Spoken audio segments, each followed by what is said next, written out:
Hello दोस्तों, आपका स्वागत है।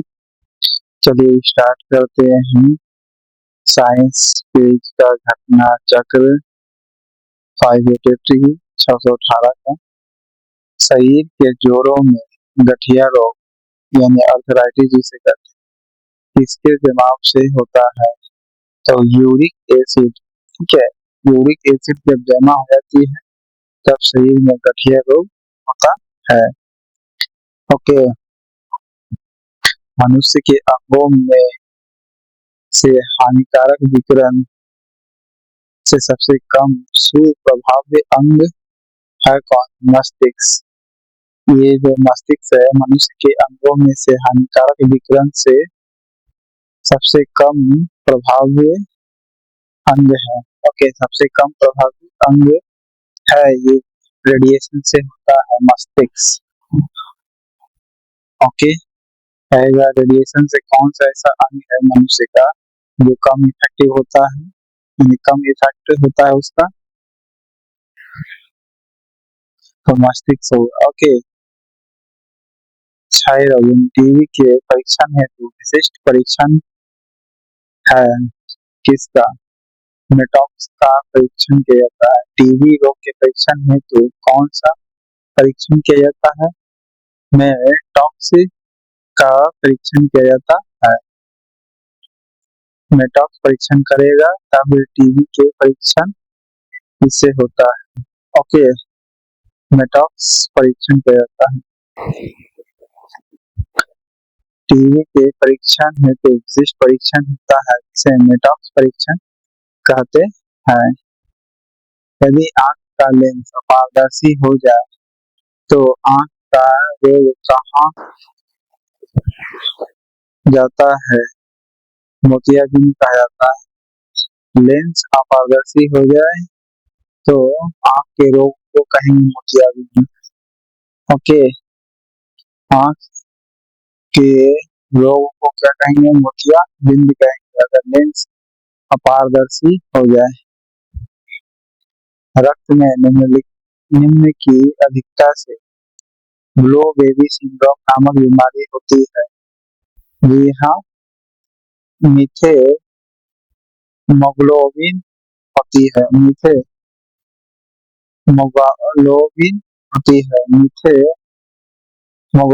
होती है। रक्त में निम्न की अधिकता से ब्लू बेबी नामक बीमारी होती है। ओके, ब्लू बेबी ब्लड में ज्यादा हो जाती है क्या? निम्न में से रक्त में निम्न में से क्या ज्यादा होती है? तो मीथेमोग्लोबिन। देखिए, ग्लोबिन या हीमोग्लोबिन किस में होता है? ब्लड में होता है। तो ग्लोबिन से ग्लोबिन याद रखना है, लेकिन मीथेमोग्लोबिन याद रखना है। ओके, मिथमोग्लोबिन। ओके, मिथमोग्लोबिन याद रखना। अगर मिथमोग्लोबिन अधिक हो गया ब्लड में तो ब्लू बेबी सिंड्रोम नामक बीमारी हो जाएगा।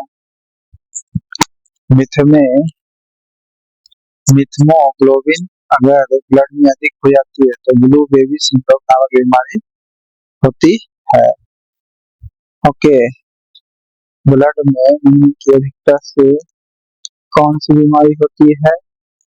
तो देखिए, सबसे ज्यादा अगर मिथमोग्लोबिन हो जाएगा ब्लड में तो ब्लू बेबी नामक सिंड्रोम होता है। कौन सा प्रदूषण गेनो वैल्गम के लिए उत्तरदायी है? गेनो वैल्गम के लिए उत्तरदायी फ्लोराइड होता है। ओके, ये प्रदूषण जो होगी फ्लोराइड अगर अधिक हो जाता है तो गेनो वैल्गम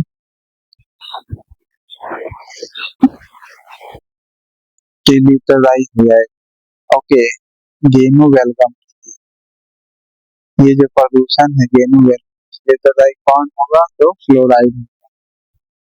फ्लोराइड अधिक हो जाएगा तो गेनो वैल्गम हो जाएगा। ओके, देखिए, बैलगम याद रखना। बैलून से बैलून खुलता है, फुलाना है। फ्लोराइड से फुलाना याद रखिएगा। तो फुलाना, फ्लोराइड से फुलाना याद रखना है। बैलून को फुलाता है, बैलून को फुलाता है। ठीक है, फुलाने से क्लोराइड याद रखे आप, बैलिंग से बैलगम याद रखिएगा। ओके, क्लोराइड, गेंदू, बैलगम के लिए उत्तरदायी ये प्रदूषण है, तो वो फ्लोराइड होता है। कौन सा प्रदूषण गेंदू बैलगम के लिए उत्तरदायी है, तो फ्लोराइड।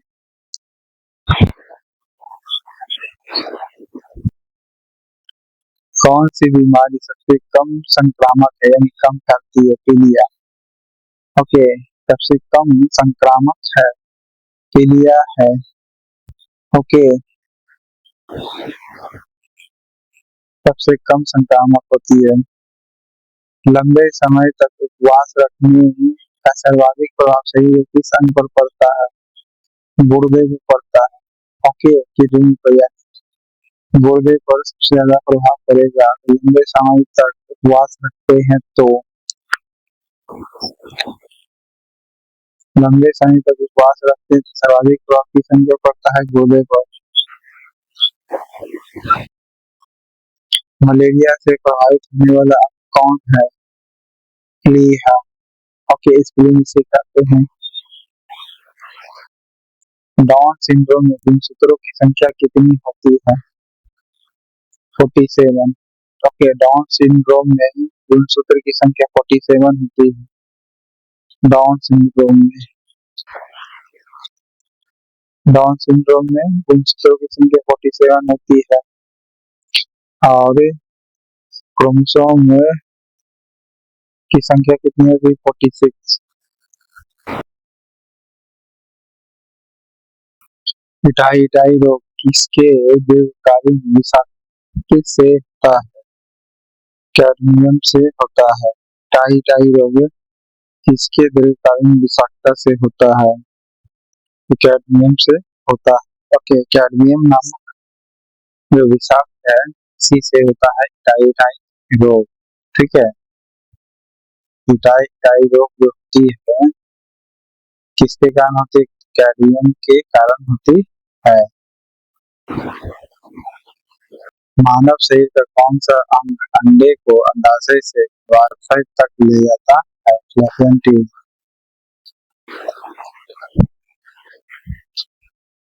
ऑन्कोजीन संबंधित है किससे, कैंसर रोग से। Okay, gene onco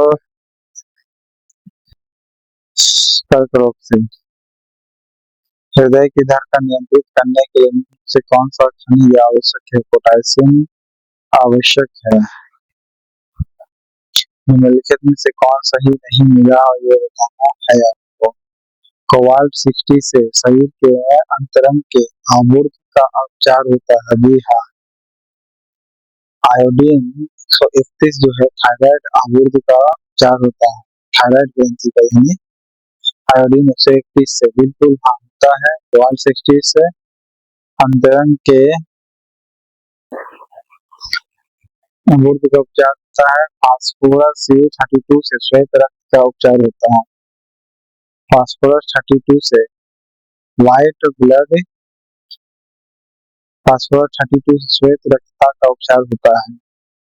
okay, phosphorus 32 से यानी 32 से श्वेत रक्तता का उपचार होता है। ओके, और इसमें सही नहीं मिला, गोल्ड 198, ये गलती है। रेटिना दोषों का विटामिन ए से होता है। दांत क्षय का कारक कौन है, फ्लोराइड होता है, लेकिन बैक्टीरियल संक्रमण याद रखिएगा। दांत क्षय जो होता है बैक्टीरियल संक्रमण के कारण होती है। इनमें से क्या एक नर प्रजनन अवयव नहीं है, गर्भाशय ग्रीवा महिला के अंदर होती है। बाकी अंडकोश की थैली पुरुष में पाई जाती है, प्रोस्टेट ग्रंथि भी पुरुष में पाई जाती है, वृषण भी पुरुष में पाई जाती है। निम्नलिखित में से किससे मंगोली जड़ता भी कहते हैं, डाउन सिंड्रोम को कहते हैं मंगोली जड़ता। ओके, मंगोली जड़ता कहते हैं किसे, डाउन सिंड्रोम को। ओके, मंगोलियन लोग दिखते हैं, वो लोग का फेस क्या होता है, थोड़ा डॉन की तरह होता है। ठीक है, तो डॉन की तरह याद रखिएगा। ओके, मंगोलियन लोग का फेस कैसा होता है, डॉन की तरह होता है, याद रखिएगा। मंगोलियन देखिए ना, सुने ना, मंगोलिया आया था तो डॉन कहलाता है, डॉन। ओके, चंगेज खा कहा मंगोलियन का था, यानी डॉन कह सकते उसको, तो याद रखिएगा मंगोली जब तक किससे संबंधित है तो डाउन सिंड्रोम से। ओके, डाउन सिंड्रोम से मंगोली जड़ता मंगोलिया से आया था। ओके, तो ये लोग डाउन साबित करता था। डाउन जो होता है क्रिमिनल लोग होता है, और पता है मंगोलियन क्रिमिनल ही कहलाता है, जैसे भी चंगेज खान क्रिमिनल की तरह दिखता है, मतलब जैसा कृत किया था वैसा क्रिमिनल लोग ही करता है। ठीक है, तो मंगोलिया, मंगोली से मंगोलिया याद रखना, डाउन से डाउन सिंड्रोम। ठीक है, मात्र ये ट्रिक है याद करने का। मंगोली जड़ता होती है डाउन सिंड्रोम से। नेक्स्ट है एनोसिमिया, एक घ्राण संवेदना की कमी हो जाती है। ओके, एनोसिमिया से। ओके, एनोसिमिया से कौन सा रोग होता है, घ्राण संवेदना की कमी। किस समूह में बैक्टीरिया जैसे प्रोकैरियोटिक कोशिका तंत्र, यानी को केंद्रीय पटल रहित जिसे कहते हैं, प्रोकैरियोटिक कोशिका तंत्र होती है वाले एक कोशिकीय जीव समाविष्ट है, तो मोनेरा में है। ओके, किस समूह में बैक्टीरिया जैसे प्रोकैरियोटिक कोशिका तंत्र वाले एक कोशिकीय जीव समाविष्ट है, तो मोनेरा में समाविष्ट है। ओके, मोनेरा में समाविष्ट है।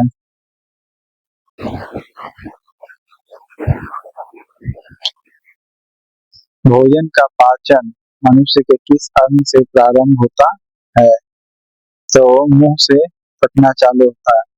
भोजन का पाचन मनुष्य के किस अंग से प्रारंभ होता है, तो मुंह से पचना चालू होता है।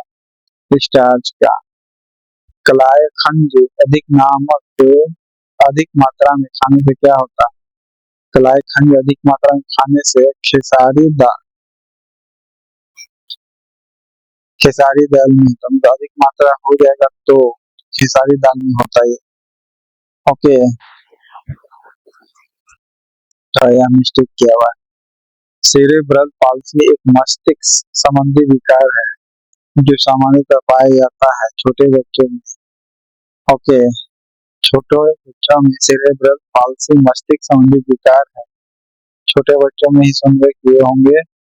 ये माथा पर गर्मी चढ़ जाता है, फीवर होने लगता है, सेरेब्रल पाल्सी याद रखिएगा, मस्तिष्क से संबंधित है, तो छोटे बच्चों में सामान्यतः पाई जाती है। जनरली शरीर के अंदर लोहा की कमी हो जाए तो रक्तहीनता हो जाएगी। ओके, खून की कमी हो जाएगी, शरीर के अंदर लोहा की कमी हुई है तो रक्तहीनता हो जाएगी। कौन सा प्रदूषण नॉक-नी सिंड्रोम के लिए उत्तरदायी है, फ्लोराइड है। ओके, कौन सा प्रदूषण नॉक-नी सिंड्रोम के लिए उत्तरदायी है, तो फ्लोराइड है। ओके, नॉक-नी सिंड्रोम के लिए उत्तरदायी है कौन, फ्लोराइड। कुष्ठ रोग और किस नाम से भी जाना जाता है, हैंसेन रोग के नाम से जाना जाता है। ओके, कुष्ठ रोग जो होती है किस नाम से भी जाना जाता है, हैंसेन रोग के नाम से जाना जाता है। ओके,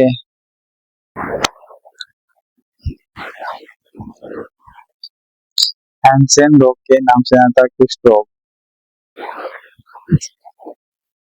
बहुत चर्चित बबल बेबी रोग ऐसा इसलिए कहलाता है क्योंकि रोगग्रस्त शिशु का उपचार चर्म रहित प्लास्टिक के बुलबुलों में किया जाता है। ओके, बहुत चर्चित है बबल बेबी, जिसे ब्लू बेबी भी कह सकते हैं, ऐसा इसलिए कहलाता है क्योंकि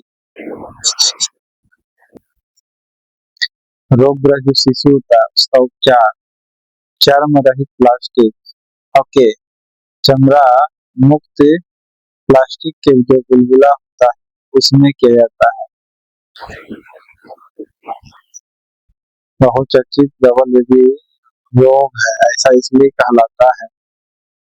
डबल बेबी रोग ऐसा क्यों कहलाता है? क्योंकि रोग जो शिशु होता है उसका उपचार में रहित प्लास्टिक जो होती है उसके बुलबुले में किया जाता है।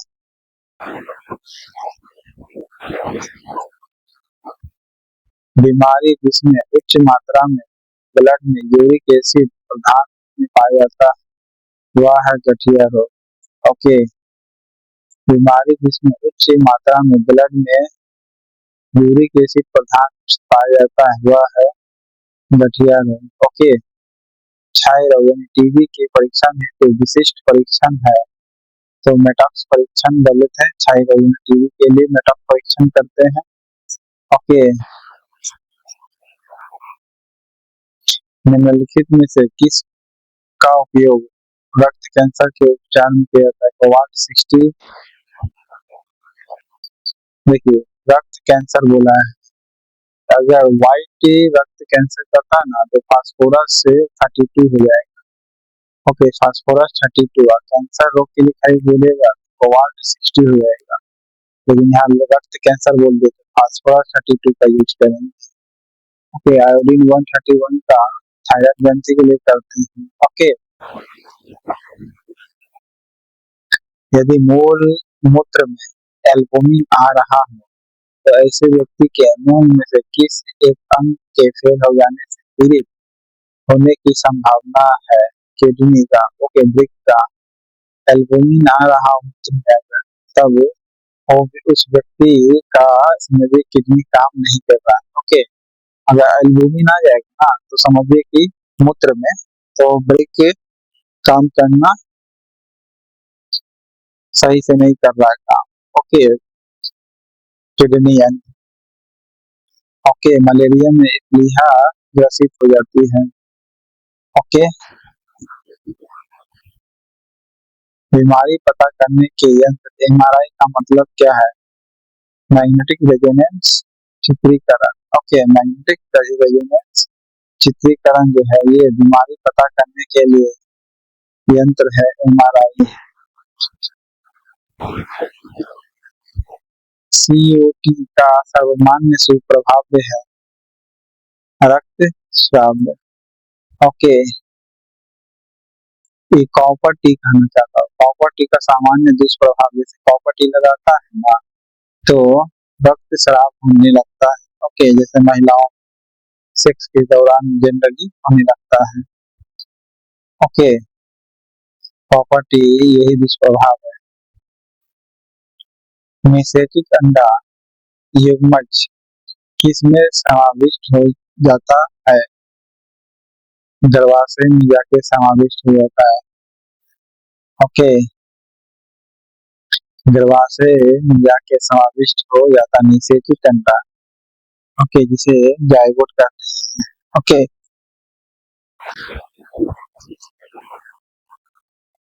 मिनी माता व्याधि निम्न धातु की हानिकारक मात्रा के कारण हुई है।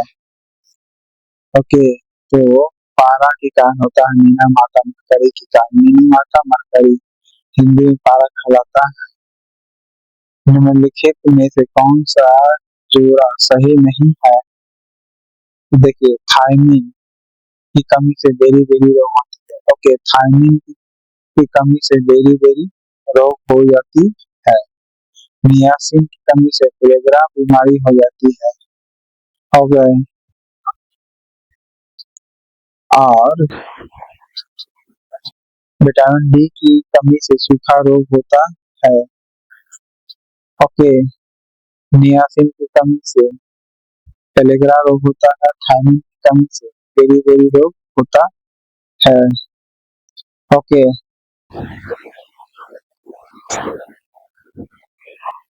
विटामिन डी की कमी से सूखा रोग होता है, ये गलत हो जाएगा आपका। एथलीट फुट बीमारी होती है, ये कौन हो जाती है? ओके, फुट याद रखिएगा, एथलीट फुट मोजा पहने रहते हैं महकने लगता है ना, फफूंदी के कारण महकता है। ठीक है, एथलीट फुट। आंख के किस भाग में अंध बिंदु या पीत बिंदु पाए जाते हैं? दृष्टि पटल। पर पाए जाते हैं। ओके, आंख के किस भाग में अंध बिंदु या पीत बिंदु पाए जाते हैं? दृष्टि पटल में पाया जाता है। ओके, आंख के किस भाग में अंध बिंदु या पीत बिंदु पाए जाते हैं? दृष्टि पटल में पाए जाते हैं। मैड मैड काउ रोग का कारण है प्रायॉन्स। ओके, प्रायॉन्स जो है आपका, ये मैड काउ रोग का कारक है। मैड काउ रोग का कारक प्रायॉन्स है, प्रायॉन्स। मैड काउ का रोग का कारक कौन है? प्रायॉन्स।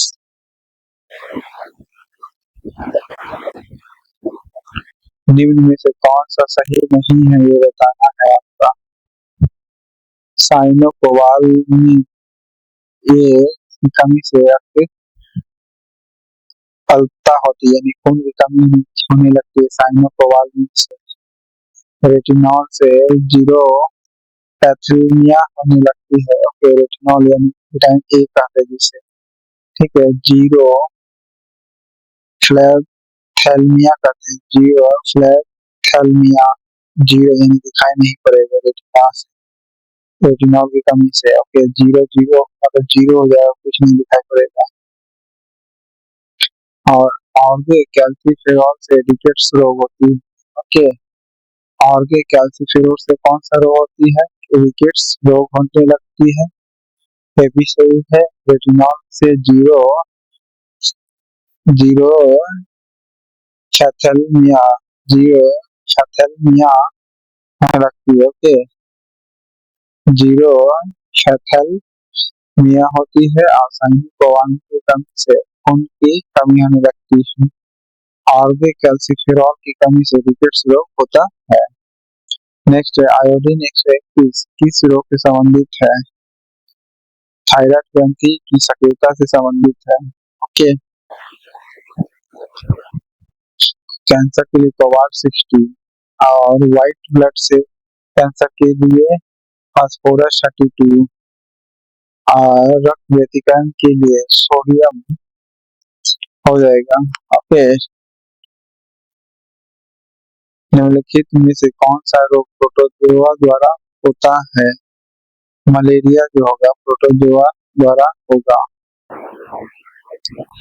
इनमें से कौन अनुवांशिक रोग नहीं है? तांबी जो है अनुवांशिक रोग नहीं, बाकी वंशता है अनुवांशिक रोग, हीमोफीलिया है और रंजकहीनता है। के रंजकहीनता भी अनुवांशिक रोग है। इनमें से किसके भी मधुमेह के रोगी को रक्त शर्करा का स्तर सामान्य बनाए रखने में लाभ पहुंचाते हैं? मेथी के बीज। मेथी के बीज जो होंगे मधुमेह के रोगी को रक्त को शर्करा स्तर का स्तर सामान्य बनाए रखने में लाभ पहुंचाते हैं। ओके, मधुमेह रोगी को रक्त के शर्करा जो होता है ना, उसको सामान्य बनाए रखने में, यानी ग्लूकोज यानी शुगर को कंट्रोल बनाए रखने में मेथी का बीज फायदेमंद है। ओके, मेथी का बीज कंट्रोल करता है शुगर को। बीडीएम परीक्षण का पूर्ण रूप क्या है? बोन मिनरल डेंसिटी कहलाती है। Okay, bone mineral density BDM परीक्षण का पूर्ण रूप कहलाता है। ओके, बीडीएम परीक्षण का पूर्ण रूप क्या कहलाता है? Bone mineral density. ओके,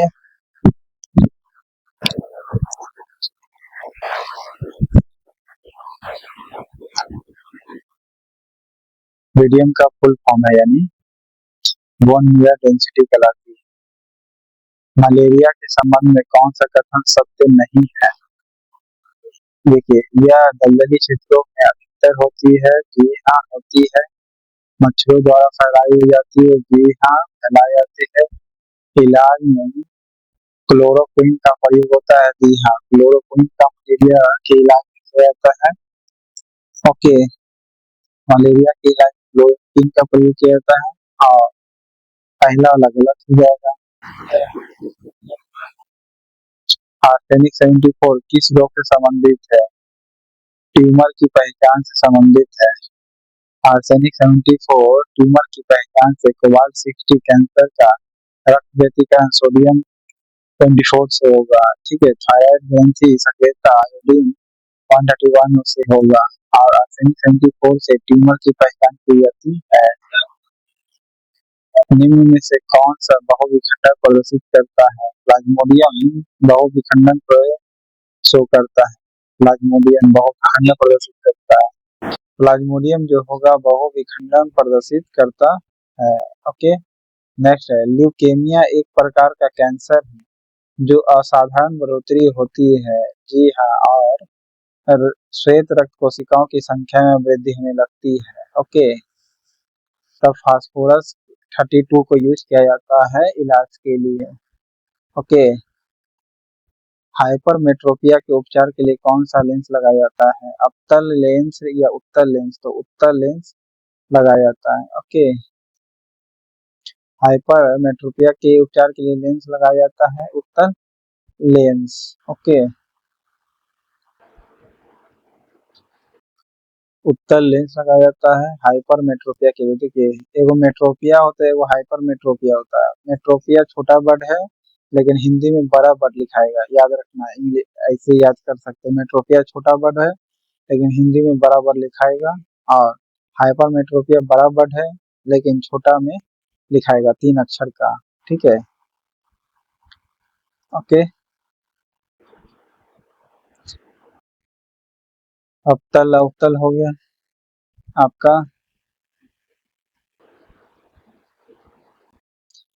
और हाइपरमेट्रो उपचार के लिए कौन सा लेंस लगाया जाता है? उत्तल लेंस। दूसरा ये भी याद रख सकते हैं, हाइपरमेट्रोपिया को हाइपर से याद रखना। देखिए, पानी के ऊपर रहता है, ठीक है, तो पानी का ऊपरी हिस्सा उत्तल कहलाता है। ठीक है, उत्तल, पानी का ऊपर ऊपर उछलते रहता है ना, उत्तल कहलाती है।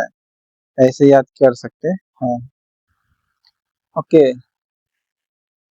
उत्तल और हाई, पानी का लेयर डिफरेंट लेयर होगा, लेकिन डिफरेंट लेयर में सबसे ऊपर वाला को हाई लेयर कहेंगे।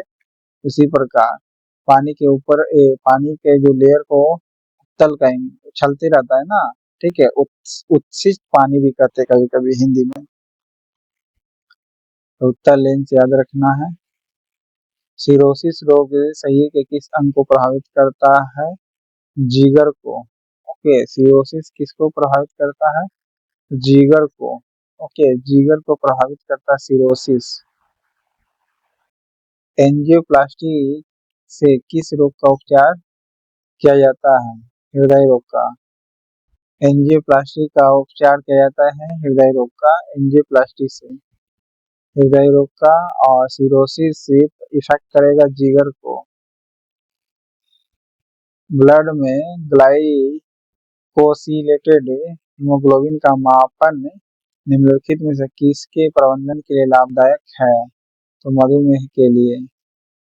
ब्लड में ग्लाइकोसिलेटेड हीमोग्लोबिन का मापन निम्नलिखित में से किसके प्रबंधन के लिए लाभदायक है? तो मधुमेह को मैनेजमेंट करने के लिए लाभदायक है। ग्लाइकोसिलेटेड नापा जाता है यानी। ओके, ग्लाइकोसिलेटेड देखिए कितना है आपका शुगर लेवल, तब यह मापेंगे तो इससे हम मैनेज कर पाएंगे कैसे चलना है शरीर को। ओके, सिलिकोसिस एक क्या है? फेफड़े संबंधी बीमारी है। ओके, सिलिकोसिस क्या है? फेफड़े संबंधी बीमारी है। ओके, दृष्टि दोष मायोपिया वाला व्यक्ति देख सकता है, नजदीक स्थित वस्तु को स्पष्ट रूप से देख सकता है, मायोपिया वाला। ठीक है,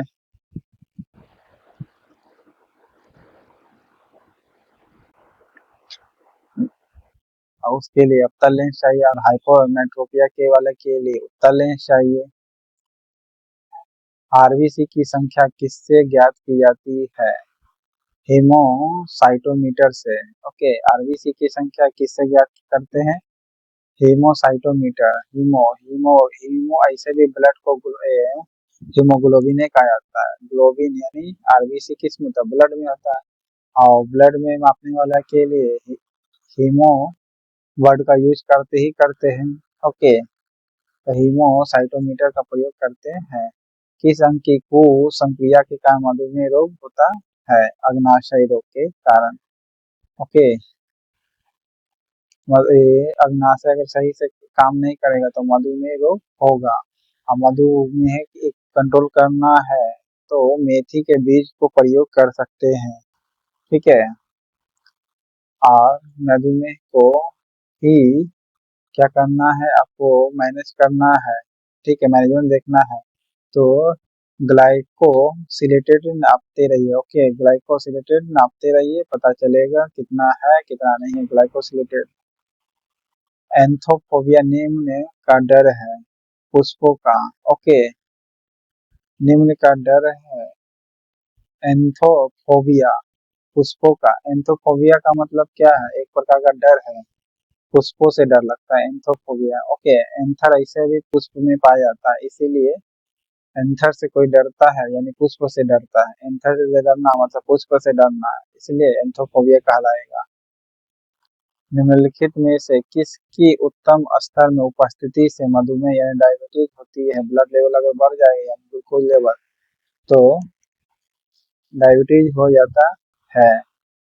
इसलिए मेथी का बीज यूज किया जाता है। ठीक है, और सही से काम नहीं करता है पेनक्रियाज। ओके, इसके लिए क्या करना पड़ेगा आपको? ग्लाइकोसिलेटेड हीमोग्लोबिन मापक यंत्र लेना पड़ेगा। Okay, glycosylated. नेक्स्ट और लास्ट है, कौन सा रोग प्रोटोजोआ द्वारा होता है? तो मलेरिया के द्वारा होता है। इस प्रकार घटना चक्र के पेज नंबर 588 से लेकर 618 तक का है। चैनल पसंद आए तो लाइक करिएगा, सब्सक्राइब करिएगा। Thank you.